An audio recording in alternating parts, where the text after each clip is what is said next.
Hello and welcome to another edition of the Big O Show with baseball tonight's longtime Rays broadcaster, Yankees, Marlins, Pirates, Diaz, Orestes Destrade. JP, that's a lot of R's, man. They got there was a little energy involved in that too. There was a lot of energy there. Yeah. You know, just so people know that Orestes and Destrade, there's only one R. I mean, it's one R and R. One R my ass, not the way I say it. One R. There's a lot of R's going on there. It reminds me of all the R's in our sponsors, man, with the Texas Roadhouse. Oh, very nicely done. Let's see what you did there. Murphy Auto Group. Kingmaker. You're gonna go with all those Latino R's, you Cuban. Then go for it, man. But we're thankful of our guys supporting the show, and we're thankful for everybody that listens in. And yeah, we are. Texas Roadhouse right there in Western Chapel. When you're going Christmas shopping over at Genesis in Tampa, by the way, they have a little bow on a yeah. Trying to get rid of this music. Oh, I love it. I know, it's really good. It is nice. Oh, there it is. Thank you, buddy. But I like it, though. I like it. It is nice. We I can like talk over that bed for a little while. I should have done Christmas music, but we can do caroling on our own later on. Yes. Been a Christmas already for a couple of teams. I see what you did there with an expert little segue. You see how that goes? Yeah, well done. Little pass the ball, little LeBron. I'm not going to take it. I'm going to pass it to Rui Hachimura, and he's going to hit the three. Yeah, so look at you. Yeah. So, yeah, Christmas came early for the Dodgers because they need more. What? They need more presents under the tree. Early? It's Christmas every day for the Dodgers. What the hell are you talking about? Andrew, do you think Andrew Friedman ever wakes up one day and goes, "Hey, remember when I had a $30 million payroll? I wiped my ass with that now." Remember when we couldn't hardly sign? Remember we didn't have enough money to sign Reed Brignac? I mean, remember that? We had trouble with bringing him back. I went to my owner and told him I got to add $1.5 million in payroll, and he threw me out of the room. Yeah, it didn't work. That didn't work out real good. But thank God for Joe Madden leaving and Andrew Friedman going right behind him and leaving for the Dodgers, and that has been a phenomenal thing. You know, it's been also a blessing over there for the Dodgers, and he brought in. Speaking of like the Reed Brignac and those type of players. Reed Brignac. Yeah. Look at you. Well, the reason I bring up Reed as a sidebar, but the Rays actually have brought him back, believe it or not. Yeah, they brought him. He was the Eastern League Manager of the Year last year. They won the championship. You mean like JPP bringing him back? Not JPP, not to that level. Not to play. He's gonna be with the Durham Bulls. Oh, nice. Yeah, so he's kind of FSU kid. FSU kid. Yeah. What a good kid that guy is, by the way, on a sidebar, but good kid. Wonderful human being, becoming a great minor league manager, and I think he's future major league manager in the making. Really? 100%. So the Rocco Baldelli Rays, Butera for the Washington, Stephen Vogt. I mean, how many guys? Davey Martinez. The Madden tree is voluminous. It's growing by leaps and bounds as far as Eric Shelton. Yeah. Gabe Kapler. Sure. Yeah. Who else could we put on that tree? You could put on the Toronto Blue Jays managed for a few years. Yeah. Montero, yeah. For a little while. So Reed is back, but also that kind of ties me into Brandon Gomes, and Brandon Gomes is now the general manager. It's no longer, talk about our boy Friedman. He became, now he's the president of the Dodgers, right? And he handed the keys to Brandon Gomes, and he's making these big deals now. And one of the big deals that just got announced today was a 3-year signing of Edwin Díaz. Though we're kind of obviously the bigger deal today. Let's just go ahead right to the point, and that is Kyle Schwarber. Boom. Boom, the big boy Kyle Schwarber, he of the 56 home runs, he of the 132 RBIs, he of leading the National League in homers and RBIs and being kind of the stalwart in that middle of that lineup, or now middle, because he used to lead off a lot. But Dave Dombrowski, my former GM of the Marlins, now the Phillies, was able to bring him back home. And kind of like the little ditty I was singing to you earlier, is return to sender, Schwarber back home, no more Boston, no more Buccos. Listen, $30 million a year, I think in today's market, deserved. This is a guy that is not going to slow down by injuries. At he's 30, he's going to be 33 at the beginning of, by play ball in April. I think his birthday's in March. So 33 years old, you're going to see this guy be hitting 40 to 50 home runs a year for another 4 or 5 years. This isn't a contract that you're going to get only 2 years out of it, and then you're going to get all these injuries. He doesn't play defense. He just DHs. He's the modern day, or this era's Big Papi. And I think it's a stupendous sign by the Philadelphia Phillies, a smart sign, and is going to just, keep that offense at where it needs to be. They did have a lot of problems with their offense. They didn't have Harper have the full season, like he expected. Obviously, Castellanos, is looking, they're looking to trade his $20 million last year of his contract.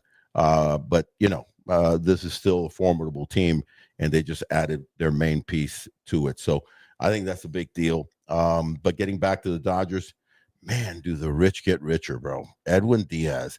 I remember last time around this time last year, going into Christmas, into January, lo and behold, they signed Tanner Scott, lefty, awesome lefty. He did have 23 saves from him, but a 4.75 ERA. Really struggled, was not expected to pitch that badly. But at the time that they signed him, JP, they signed the top lefty reliever in the market and the top righty reliever in the market, and Kirby Yates. Kirby Yates coming off a 7-2 season with 33 out of 34 saves for the Texas Rangers. The league hit 113 off him. You're like, Kirby Yates is dealing. Well, Kirby Yates had hamstring issues, back issues. He's thinking of retiring, possibly had a horrendous year. It was a 1-year deal. And the Dodgers, lo and behold, ended up struggling in their bullpen, putting into the playoffs bullpen-wise, not offensive and starting pitching-wise. They actually were going on an upswing with their getting all their studs back in September. Right. But they had to use Roki Sasaki. So what do the Dodgers do? Well, we'll just go out and get the best reliever in the market. 3 years. I mean, it's ridiculous.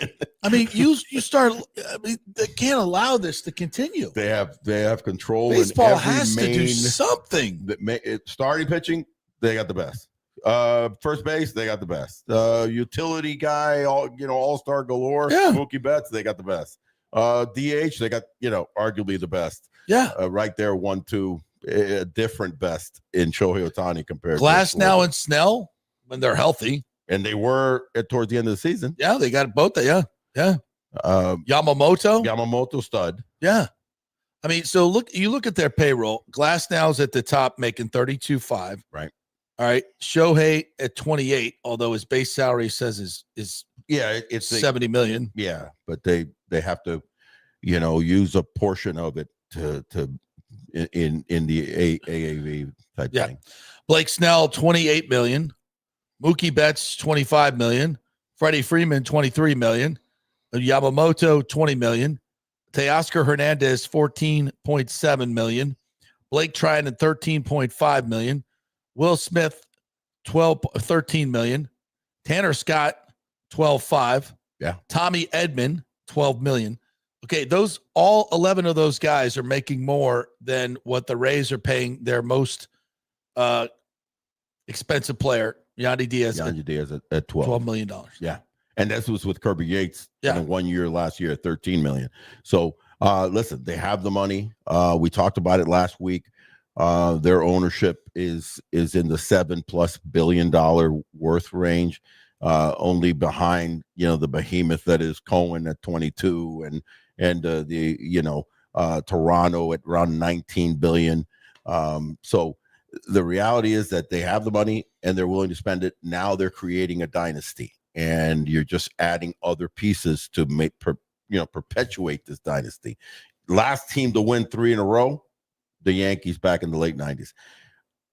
And even back then, when you're talking about the Yankees and the great boss Steinbrenner still involved back then, still the discrepancy of have and have nots wasn't as great in the late 90s as it is now going into the mid 20s. It's dramatic. And so you have 7-8 teams that are really controlling the market. And then you have, 20, 22 teams that are just on the outside looking in. That's not good. No, it's not good for the other fan bases. It's not true parity. Yeah, I mean, you imagine, and we've just come to accept this, I think, in baseball because, some lower ranked teams, some lower payroll teams have, occasionally gotten in and made a little bit of a run.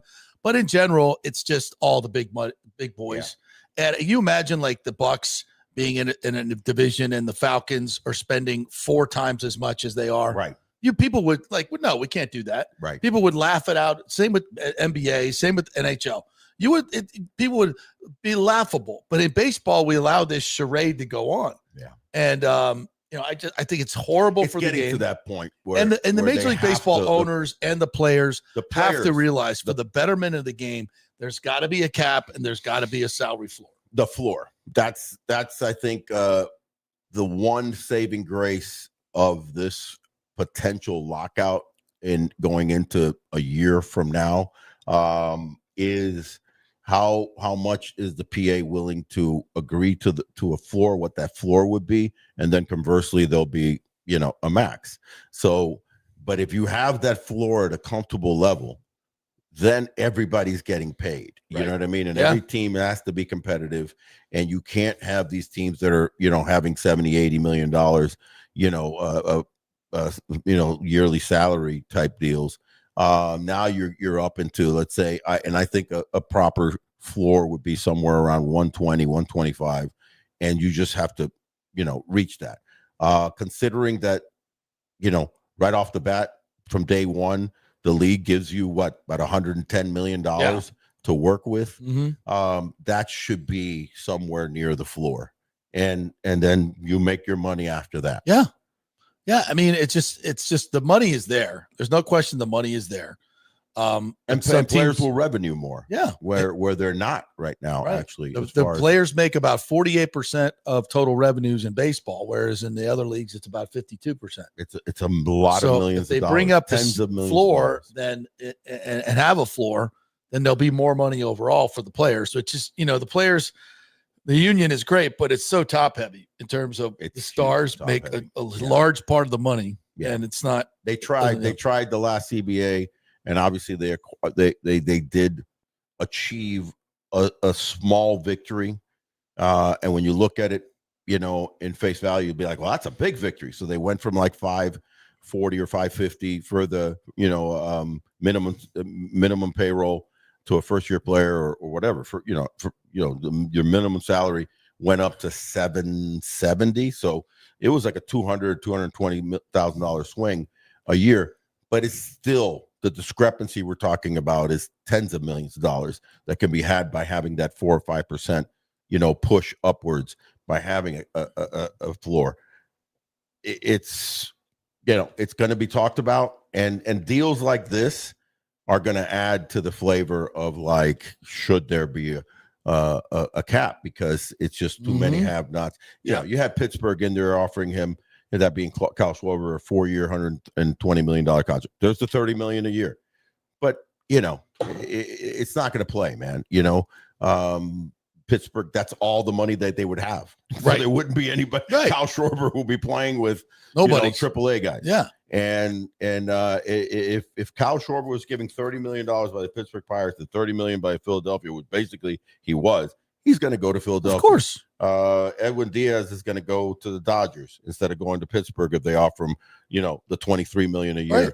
It's just, so you need to have the greater parity. So then Edwin Díaz does pick the Pittsburgh Pirates because they're spending $120 million. There's a team around him. Right. And you're going, you know what? We can beat the Mets. We can beat the Dodgers. Yeah, if you in the can get National to League. that 120, 150 range, you can field a competitive team with these 100%. big boys. 100%. These big boys, you know, when you get to about 200 million, a lot of that is just superfluous money. Yes. That I mean, now you're going to have obviously the Dodgers have a much deeper team. That's a great point. Yeah, they have a much deeper team, and that they used all of it. No, they used every bit of it to win the World Series because they had so many injuries. They even had to get creative with Roki Sasaki as the closer. So talk about using every bit of it. So that is an outstanding point. Why? Because the difference, especially in the game of baseball, and with its injuries and its nuances, and you're not using the same stars every time, basically, especially when you're talking about ball in hand pitching. Yeah. The difference is not as big as you think. The difference of where the difference lies is an $800,000 ball player and a guy that's 10 million or more. Those guys are going to be a lot better. So if you're forced, quote unquote, to kind of have that type of player in your roster, you're way more competitive at that time. Yes. You see what I'm saying? Yeah. It's not the $30 million guys. It's that $10 million. It's having more Yandy Diaz on your team. Exactly. Won a batting title. If you have 4 Yandy Diaz on your team and you're paying them $12 million, you can be competitive. You can be way more competitive. Yeah. Well, let's hope that gets solved. And there'll be some talk about that, I'm sure, when the commissioner does his press conference. All right, so let's get so we got Schwarber and Diaz. Camanero's going to play for the Dominican in the WBC. News. That's big news. That's big news for a guy at 22 years old and representing. You got to understand the power that the WBC has now every 3 years. It's a statement game now. It's not World Cup soccer level yet, but I tell you what, it's creeping. It's big. It's big. Yep. And, that's going to start March 5th. And in fact, the Dominican Republic plays on March 6th. Before that, another historic kind of thing has been announced. So the kid, Junior Caminero, is going to be playing not only, for Team Dominica, but it'll be right there, where he grew up in Santo Domingo. They're going to be playing 2 games against the Detroit Tigers, March 3rd and 4th. Historic. This is the first time that a major league team is going to play an exhibition game against a WBC team in Dominican Republic. So this is a big deal. Pretty cool that the Tigers were able to, to fix that, to create that MLB was able to create it. It's going to be very well watched as it leads into the pool play starting out. Pool play starts March 5th. You've got, in fact, I just sent you the breakdown on that. Yeah. The brackets, just so people know a little early because it's around the corner before you know it. But basically, you've got, the pool A, B, C, and D. There you go, right there. And the real one that kind of catches my eye when you look at these brackets is the first one, which is the one that's going to be played in Puerto Rico, which is Puerto Rico, Cuba, Canada, Panama, and Colombia. That's a pretty darn good bracket there because you have 3 teams that are really talented. Yeah. And Puerto Rico, Cuba, and Canada are going to be knocking heads. Panama's not that bad, believe it or not, nor is Colombia. But those 3 teams, only 2 advance. You look at Pool B, it should be USA, Mexico. It's USA, Mexico, Italy, Great Britain, Brazil. Yeah, it's a pretty easy pool right there. Pretty pool. That's an easy. Japan, and that is in Houston. That is in Houston. The other one was Houston. San Juan, Puerto Rico. That's in Houston. Okay. The other one is San Juan, Puerto Rico. The next one, every WBC has hosted their first pool of Asia in Tokyo. I've been involved with several of them. Might be involved with this one coming up too. In fact, I'm talking with Netflix Japan about doing some coverage for that over there in Tokyo. Nice, nice. So that's Pool Netflix, C in Tokyo, Japan, Australia. Basically, this one comes down to Japan and Korea. They notoriously, obviously, are the 2 studs there. So you got Japan, Australia, Korea, Czechoslovakia, and Chinese Taipei. And Chinese Taipei, which I like to call them by their right name, which is Taiwan. But China gets upset if you don't call them Chinese Taipei. Well, you think they won all those Little League World Series at Taiwan, that they would, once the kids grew up, that they would be great players. Oh, wait, they already were grown up. Oh, that's cruel. That's Truth cruel. hurts. They're actually got it pretty good. They'll field a good team, but them, Australia, Czech, they have no chance against Japan and Korea. So you probably will see. If I had to pick, I've got Puerto Rico and Cuba coming out of Pool A. Though Canada's going to be tricky. That's a really tough pool. But I'd have to say those two: USA, Mexico, Pool C, Japan, Korea, and then Pool D, probably in the Miami. most competitive in Miami, Florida, March, what is it, 6th to the 11th? Yeah. You've got monsters. Venezuela, Dominican Republic. Do not sleep on the Netherlands. Don't think that it's all Dutch. It's actually the Netherlands Antilles, which are the teams that belong to the Dutch, right? Which is Curacao, Aruba, all those, and Curacao are studs. Yeah. And they're gonna challenge Israel. Will put their little team out there, and they won't be bad. You'd be surprised. They're competitive. Their Mossad will be blackmailing all the Dominican and Venezuelan players. Why does he have to go there? Why? Where's Timmy? The Israelis will bring in there. Timmy? Where's Hamon? Where are you? He's nowhere to be found. Sorry, he can't save you now. And Nicaragua, which also for some reason Venezuela does not have their top 5 players here today. Wow, what happened? Reports are coming out there was a black van. Yeah. They literally with an Israeli star on it. They disappeared. They disappeared. They decided they didn't. They made a press conference. Well, the only team left is Israel, and they're going to have to go through on a. Yeah. Wow. We just and 5 of the Dominican players transferred over to the Israeli team. They found that they had some Jewish background way back and when. Suddenly their bank accounts are just. Junior Cameron was playing for Team Israel. Wow. Shabbat Shalom. Somehow way back. If you go far they're not wearing batting helmets, it's a yarmulke. If you go 2,000 years back, no doubt there's probably some connection, to Junior being. I'm sure you can find it in the tribe. We all started in the Fertile Crescent. So getting back to Pool D, we got a little, we went. That's what happens sometimes on this show. Yeah. I think it'll be Venezuela, Dominican Republic, but it'll be an exciting pool. So bottom line, that was a little quick recap of the WBC. Yeah, because it did and so quick question to Junior, which is our boy. Playing in these high leverage situations, with all these all-stars that are, I mean, who's going to be on the Dominican team? It's going to be, it's almost like going to an all-star game like you did last year with the home. It improves your confidence, make you feel like you belong, like you are a superstar. Oh, by the way, their manager is Albert Pujols. I mean, that's all you got to say. Yeah. So, yeah. It's nothing but a positive. A little tie into the Rays too. There, Nelly Cruz is the GM of the Dominican Republic team.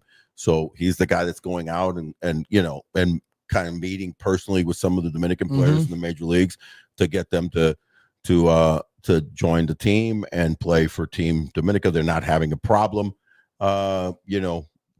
getting the top-notch players. So March 13th through the 14th, by the way, is the quarterfinals in Miami. That's huge, bro. And then the semis are the 15th, and then the championship is the 17th. Yeah, and the championship is 17th. So you have 2 from each pool. The only days that the Miami Marlins stadium will be full. Oh, Nelly. Here he goes again with a controversial comment. Well, it's just speaking the truth. Listen, they've sold out that place every single WBC game back in 23 sold out. You can even go back to they've had Caribbean World Series held in Miami, which is really cool. Several years ago, sold out. So you're saying there's baseball fans that will go to these games unless it's a Marlins game. You do it right and you promote it right. Interesting. It's interesting. But speaking of Caribbean World Series, just another tidbit. Every year it gets rotated, between the teams: Mexico, Dominican Republic, Puerto Rico, Venezuela. Those are the big 4. Cuba has been sliding into that Caribbean World Series. They have their own, Winter League teams. Even Japan last year snuck in, and there was like a 6-team thing. Japan's not doing it this year. They were too weak with their winter ball, so they realized that it's not worth it. But regardless, it changes countries every year, and it's a big tournament held towards the end of January. This year was supposed to be in Venezuela. Probably not. Probably not. That got kiboshed, a few days ago, because that is not happening. Venezuela is, you wouldn't want the persona non grata like the Cuban ferry boat that was headed that way to get mistaken for exactly. Yeah. You would not want to take a ferry close to the Venezuelan borders. Dude, I would not take a boat ride in Venezuela waters right now. Bubba and his, chances are you might see a drone. His little 23-foot. It'll be the last thing you see. I'm fishing for sailfish over here, and I got bombed by the U.S. Army. Well, damn. By the Navy. What happened? Well, I don't know. Damn. Just happened to have about 18 kilos of coke in here, too. Hello. All right, so now let's get to the Rays' big signing of the week. Yeah. And listen, if you think about it, with not a whole lot of news in day one, now day two, now you do have news, obviously, with two massive signings of two of the top free agents, in their categories, big number one hitter, along with Kyle Tucker. Obviously, we'll always see what happens with that. And then Edwin Díaz. But the Rays have been busy. Listen, just last week, Cedric Mullin, nice signage. Then you have Steven Matz. Steven Matz, for those that follow baseball, was a young kid that his first 5 or 6 starts with the Mets many years ago was like, ooh, this is going to be a New York star. He was a New York kid. He's going to be a stud for many, but injuries, issues, he kind of, went downhill, never really kind of panned out as a starter. In fact, this past year, he was turned into relief, and now he's kind of found his way many years later as a stud reliever and had himself a really nice year with a 3.05 ERA, quite a bit number of appearances, 53. I think he had 60-something innings. I like him. He's no longer, when his early years, when he had an explosive fastball, doesn't have that anymore. You know what he is, JP? He's a pitch-to-contact guy. Really, really good sinker. It moves the ball down and away on right-handed hitters, and then he has a very sharp curveball against left-handed hitters. Not that really good a slider. In fact, rarely uses a slider, but he's a sinker, curveball, put the ball in play and get soft contact. He's become that, and you can never have enough good lefty relievers in your stable. Especially when you had problems with a guy like Montgomery last year that just didn't find it. I think he will. He's got to. That'll be a guy that, he kind of talked to Matz. Matz was there years ago, as a young stud in his 20s, that it can maybe also become this. You were talking about JPP, coming back to the Bucks. Have a guy that can kind of help a young pitcher like the kid Montgomery can possibly be. It's a 2-year deal. I haven't seen the numbers. Yeah, I didn't see the numbers either yet on that one, but can't be astronomical, but they should be solid. 2-year deal, but no numbers as far as I would say probably less than 10 million on a 2-year deal. So is he a starter or is he's definitely a reliever? Reliever. Okay. He's a reliever. All right. I think he started one game this year.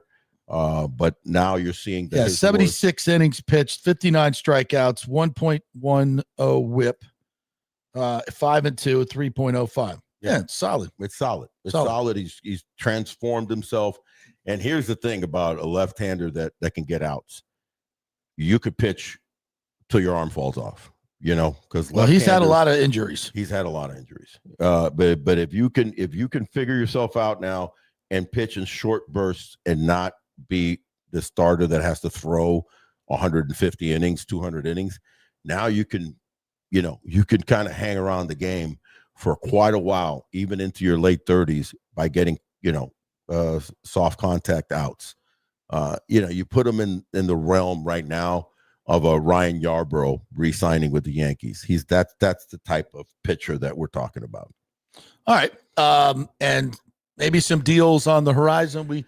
Do we still think that the Rays are going to go for a big outfielder? I think they still are. Still in the market for it, even with all the surplus of outfielders. Well, that's why I think you have a surplus of outfielders, not only a surplus of outfielders, but a surplus of left-handed hitting outfielders. So you need to kind of bring in a right-handed, bat that's formidable. The only thing that you've brought in right-handed that's formidable, and you can't count on this guy because he hasn't shown it at the major league level. He's shown it in AAA as Ryan Vilade, and that you just can't go into can't go into camp like that. I like that kid. I've seen his swing and I like it. But so what's there to do?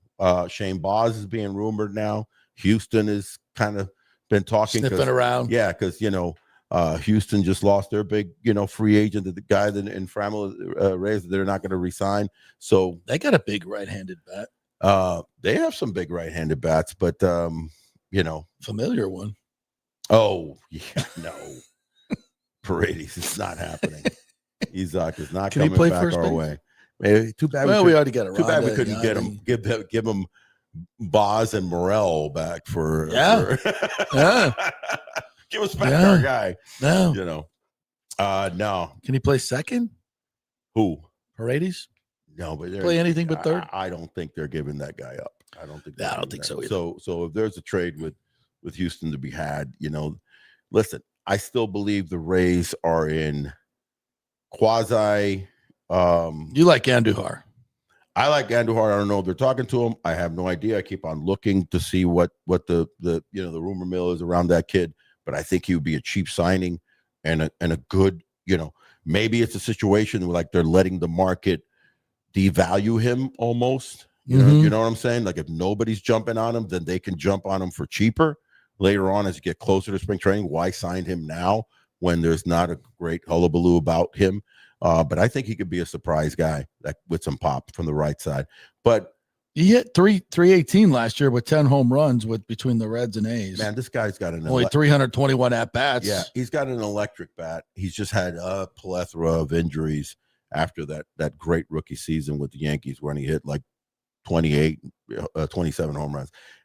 I love his bat, and if he's healthy, and he played in over 90 games last year, that's a guy that when you're looking for right-handed bat, I mean, I wouldn't even be surprised if the Yankees try to, rehash him back, because the Yankees are looking for right-handed, outfield, fourth outfield type of bat, because they don't have it. Harrison Bader's obviously out there. That's a guy that I would covet, not huge power, but a really good right-handed bat. But I think the Rays really are, and you may or may not like this, but I think they're in a restocking, of the AA, AAA type players that they could possibly get, from certain trades. So if you get a Shane Baz, maybe you're kind of, going into the cupboard of the Houston Astros, talented right-handed hitter. There's just a gaping hole in the lineup in terms of getting that next right-handed hitter to protect Caminero. That would be huge. Yeah. You need it. Because I don't mind we talked about it already ad nauseum. I don't mind the Cedric Mullins signing. It's just, what else are you going to do? Now you've basically given me, another left-handed bat that is not expected to hit 30 home runs. He's just not. Yeah, it's weird. Some of that's weird. Unless you're counting on Mullen to go back to his 30 home run crazy pace. And yeah, which I don't so see small. It. I think it was too small of a sample. It's a one-off. I really see Mullen could be 15 or 20 and give you just exciting outfield play, hopefully steal over 30 bags if he's on base a lot. But for doing that, you have to hit over 250, and have an over 350 on base percentage. So that's the catch-22 with that. Now, can he do that? I think he can, but that still doesn't cover you. It doesn't cover you. In fact, if anything, I'm hitting that guy ahead of, I'm hitting him ahead of Caminero. I'm wanting him to be driven in by Caminero. He's not the guy protecting Caminero. So that's still the question. And a lot of people maybe think, well, Jonathan Aranda is the guy. He's the guy to protect Caminero. And he could be, maybe they're sitting here going, that's, we're comfortable that a healthy Jonathan Aranda is going to protect Caminero. They might be right, but we'll see how it develops. Hey, I got a all-star shortstop, switch hitting shortstop. Where? You might be interested in. Tell me. And he's available, I think. Ozzie Smith? Pending his retrial. Yes, folks, you thought you were done with Wander Franco, but you're not. Just when you thought you were out, he reels you back in. Just when he thought he had 5 years to serve. No. We have a retrial coming up. The Dominican Republic. Somebody paid somebody. I don't. This is speculative, but it is very strange. But they are going to retry not only Wander Franco, but the mother who got 10 years. So they're retrying the whole thing, and they said that there was too many miscues, too many, weird things in the first trials with an S, that his appeal was enough to get him a new trial. So what does this mean, to the Rays fan, to the Rays world, to MLB, to the kid Wander Franco?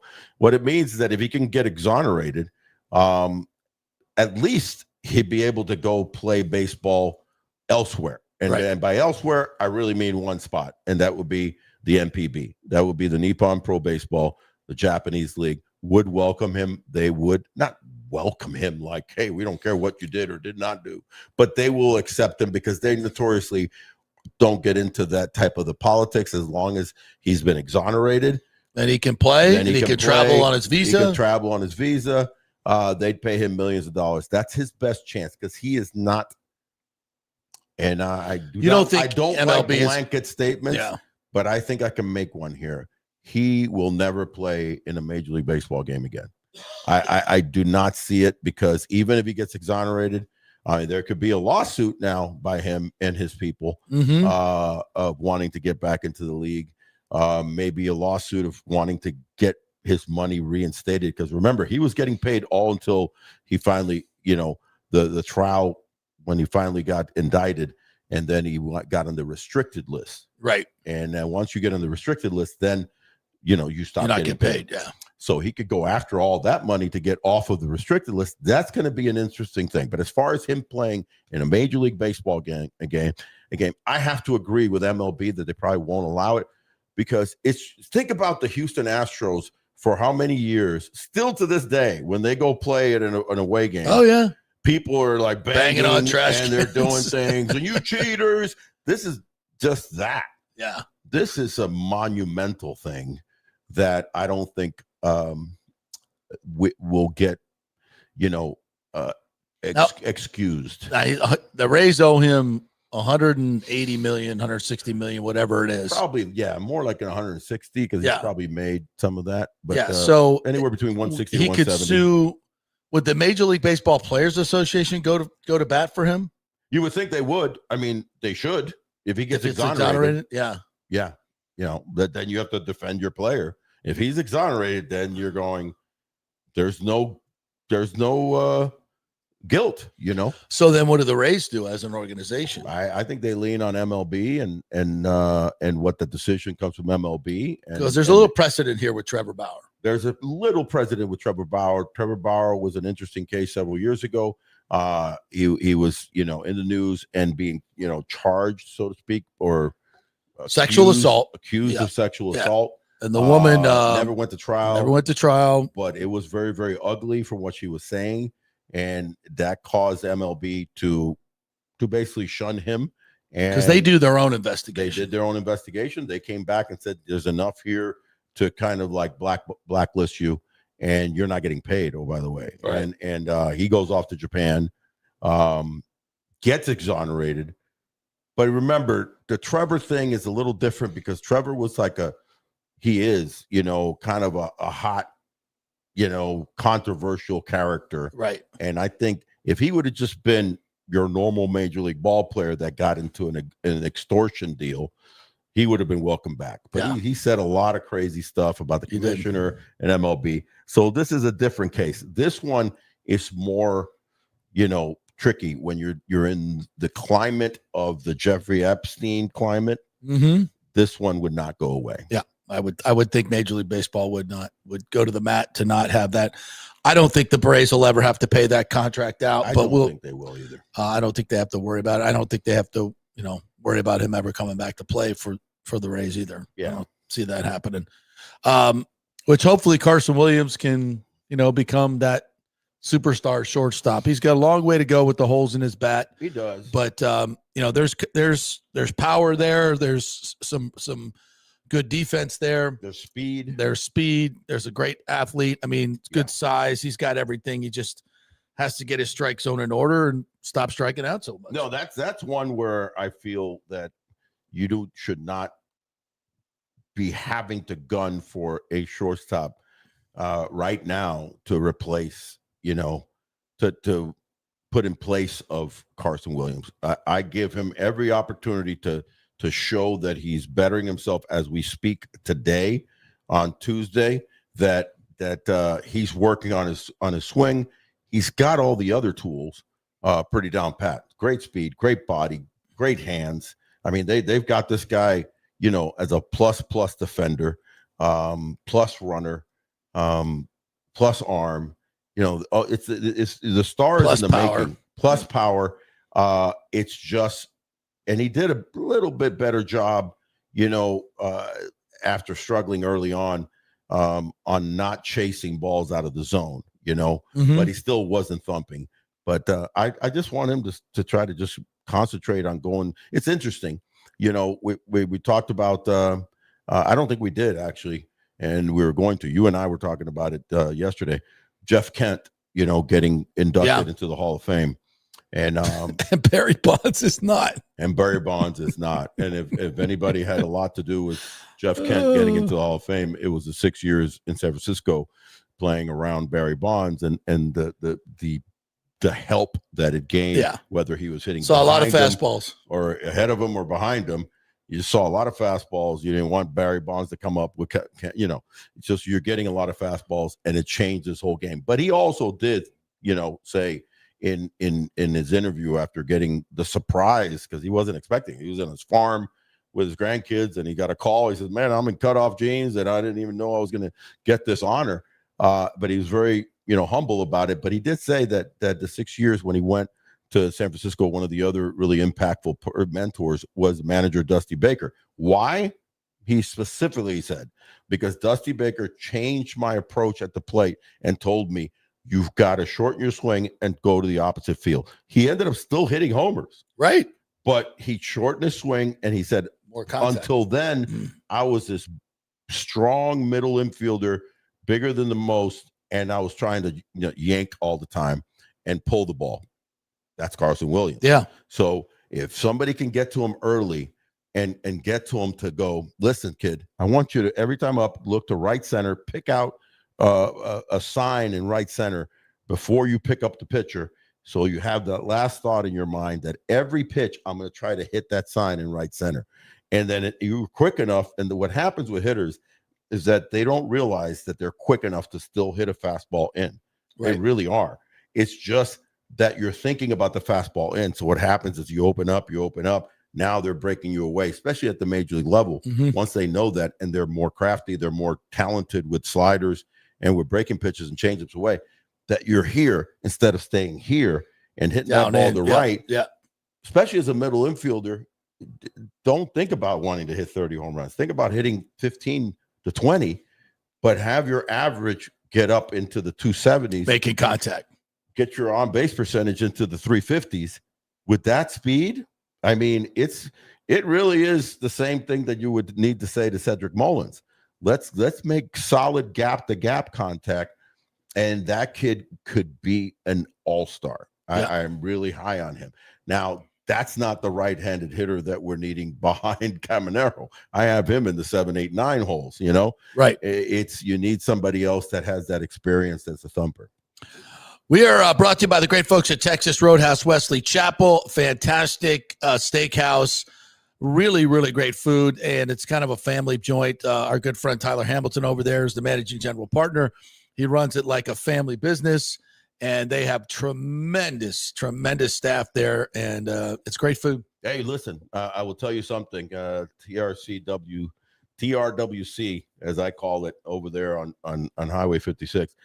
And there's several. I think there's 4 in the greater Tampa Bay area, Texas Roadhouse. They're all very good. That is the best one. And the reason it's the best one is because of the service. Yep. And obviously the meats Hand cut. Hand cut butcher. Phenomenal place, phenomenal experience. And you've got the shopping, at either corner and either side, bookending you with Wiregrass and obviously the great outlet malls that are probably busy as hell right now. But, yes, they are. But go out there and have yourself a great meal. At Genesis of Tampa, they are giving away every day this December, 30 days of giving, $500 shopping spree. A $500 shopping spree. All you got to do is head on over there. You can jump in the pool, or you can test drive one of the cars. Yes, and get your car appraised, and they'll give you 10 times your entries to get that $500 gift. They're doing it every day, so a good chance to win, a great chance to get a car that they will. If you buy a new car over there, they will make your first 3 payments. Actually, no payments. Your first 3 payments, no payments, and then the 4th one they'll make for you. And so you don't have to make a payment for 120 days. 120 days, 3 months. And another thing that they're being very, very aggressive, since they're fairly new over there in Nebraska and Bears with the Genesis product, incredible product. Making deals. They're making deals, but also they want your trade-in. So, yes. Go on over there, and they're going to give you top money for your trade-in because they want to accumulate more and more used car too. So it's part of the, the machinery that is owning a dealership is having new cars, but also having a nice, outlay and inventory of used cars. So don't think that, I'm going to get, slammed there. Give it a go. Check out the guy. Love it. Genesis of Tampa, and also Kingmakers Tampa right here, kingmakerstampa.com. If you want to be part of this beautiful private club where we're coming to you from, you get access to this production studio, their meeting rooms, golf simulator, all kinds of cool stuff. Go to kingmakerstampa.com. Find out more about that. All right. What else we want to get to? We've covered the Rays and most of the big deals. Anything else we want to hit before we get out of here? I mean, there's I'm trying to look at obviously Cal Tucker is next on the board as the big boy signing. Tampa's own. Again, it's just Plant High School. Listen, we're so tied to the Tampa area and the Tampa Bay area having all these like superstar players. So on the free agent list right now, you've got Kyle Tucker, that's Tampa Plant High. Yeah. You got Kyle Schwarber, who lives here, right? Predominantly kind of, decided to land here, which a lot of players do because he signed with the Phillies and Clearwater's right around the corner. So he says, why don't I just live in Tampa year round? It's a great area. It's the state of Florida, no taxes. So you have Kyle Schwarber, who's a Tampa resident. Now, by the way, you have the polar bear, Pete Alonso, he of the 38 jacks and a really nice season, 270 plus 100 RBIs. Just kind of showed everybody that, okay, nobody wanted me last year. I'm going to re-sign with the Mets and I'm going to show what I'm at. Then I'm going to opt out.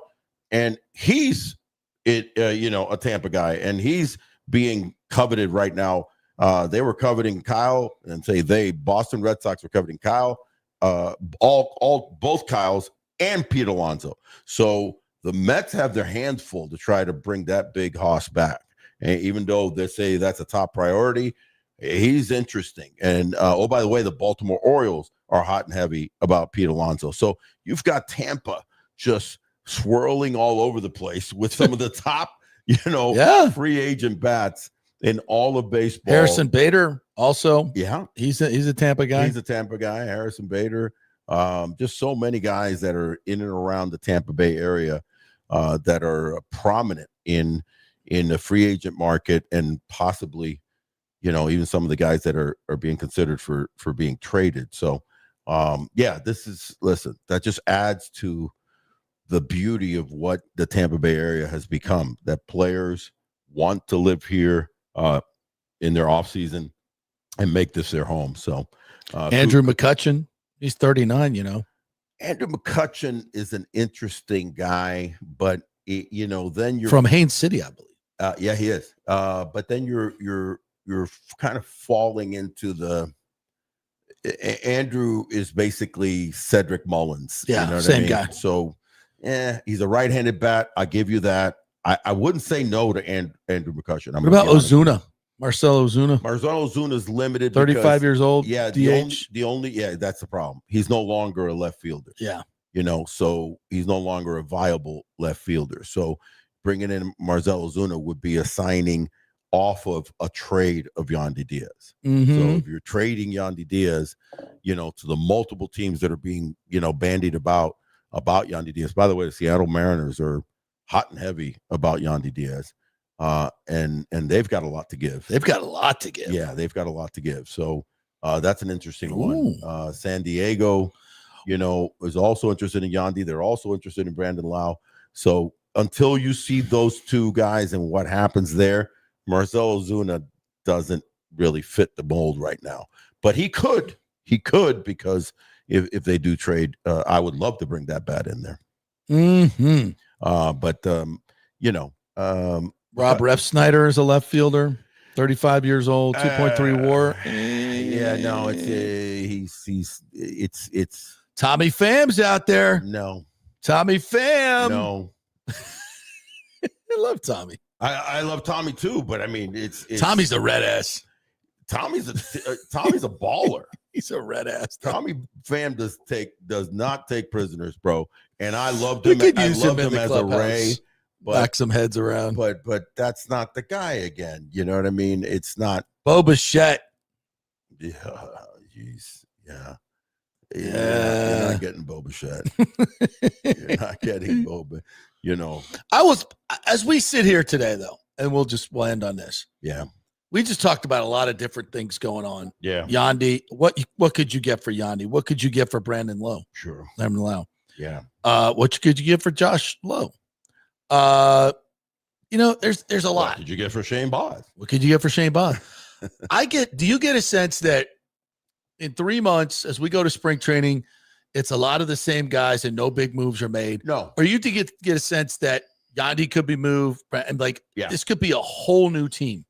If Yandy and Brandon get moved, they're going to be for multiple players for each. That part is true. And you've got all these different outfielders. You've got a lot of different stuff that this could be a completely different team. No, if you move both of those cornerstones that have been the cornerstones for the last 5 years in Brandon, Lau, and Yandy, then you're getting a whole revamp. But if you just move one of them, I don't think it's a massive. It's not as dramatic. It's not as dramatic. But so my feeling is I think one of the two will go. I don't think both will go. I think they'll keep one or the other, and I think if I had a say, I would want to keep Yandy. Yandy's just so consistent. Yandy is a DH now that doesn't get hurt. Is just controls the zone so well, so he rarely has a slump. The guy doesn't have a slump. Yeah, so that's a guy that you need. That's that solid running back. You know what I mean? Yeah, that's always getting you 4.5 yards. A carry. So you got to have that. That's that linebacker that that's always getting 160s. Levante David. Yeah, he's Levante David. Yeah, that's what it is. You don't trade Levante David. No. You just keep signing him and build around him. So Brandon Lau is a different X factor where you don't know if he's going to be healthy again. Chances are he's not. But you just got him healthy. Right. And you got 31 home runs off him. Maximize that. Sell high. Yeah, sell high with that. Yeah, I agree. Yeah. And plus, it opens up a space for Chandler Simpson if you want to bring him back to second base where he played in college. I think that's that, or you could just slot. I have not heard anybody talk about that, but you and me. That, and I don't know. We gotta ask Neander. I can't. We'll have to ask him point blank, but I can't. He's not an outfielder. It's not even the fact that he's not an outfielder. We already know that he's not a great route runner. There's too many outfielders. So we got too many of them, and that offense. You're wasting a guy that could score 100 runs. Yes. So if he can, by any chance, play an average second base, you've got a 300 hitter in the making, 100 runs scored, 60 to 70 stolen bases, a disruptor. How do you get him 400 to 500 at bats? I'm not giving it to him in the outfield. No. So what are you doing? it just and then if they hadn't signed Cedric Mullins, then I would say, okay, then you could figure him in. Chandler was a shortstop to start his college career. Second base. Yeah. The guy can play it. I mean, I'm assuming he can play, and hasn't lost the mindset, and he's physically talented, and there's no route running in that. That's just boom. And at second base is even better because you don't need as strong an arm. No, which he doesn't really have that strong an arm. So I listen, again, this is wishful thinking, but if it does work out, you could arguably have Chandler Simpson and Carson Williams be your second base and shortstop for the next 7 or 8 years, and they could be all-stars because of their different talents. Yeah. That's maybe. Yeah. That would be wishful thinking, but I think it's well, as we did with the Rays lineup, if you make those particular changes that we talked about, then you have Chandler at the top, Yandy in the 2-hole, Junior in the 3-hole, your big right-handed bat that you're going to trade Brandon Lau for in the 4-hole, protecting Caminero. You still have a Cedric Mullins that can fit in there. Aranda, Cedric Mullins. Yeah. Now you Josh Lowe. Yeah, it starts to get really thick. Carson Williams starts to get real thick. Yeah. Now JT Realmuto. If you go after JT Realmuto, nothing's really been said in Orlando about JT Realmuto, but I think there's going to be a little time on that, because he had a 4.0 WAR last year. That's outstanding. Yeah, no, dude, he's still legit. And again, you're talking about when you mention Andrew McCutchen. I'd rather sign JT Realmuto. He's much, much more expensive, but you want that, the JPP with the Bucks. Right. You were telling me earlier, that's kind of like a player coach that you're signing. Right? You're bringing him in for the room. You're bringing him in for the room. Yeah. And you need leadership, a little bit of kick in the ass. Yeah. That's your guy. Yeah. All right, partner. Good stuff as always. We do this each and every Tuesday and Friday. It's the Big O Show. So tell your friends, tell your neighbors, tell your enemies, tell anybody that's interested in baseball and Rays baseball. There is a new podcast in town, and it is a Emmy Award-winning Rays broadcaster. Baseball Tonight played the game, broadcasted the game, and is really fun to talk baseball with. Gracias. Each and every week we do it here, boys and girls. We got a couple. Danny Sledge, old intern Danny's in here, says trade Josh and Baz to the Astros for Cam Smith and prospects. If only. Oof. Yeah. I mean, that Josh, that's if you're Houston, do you make that deal? Give up Cam Smith? Cam Smith's a pretty damn good player. I don't know. I think I would do Boz and maybe, one of the other outfielders, maybe a Mangum or something like that. I don't give up on Josh Lowe yet.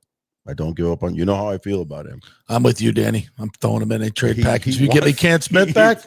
He wants to get You rid get of me Josh Cam Lowe. Smith back? You don't even want to go Knowles. You don't even want to play Josh Lowe. The more Knowles we got, the better in baseball, not football. Who knows? Yeah. Yeah, absolutely. All right. Yeah. It's good. Danny, I'm doing that deal in a heartbeat. Appreciate you.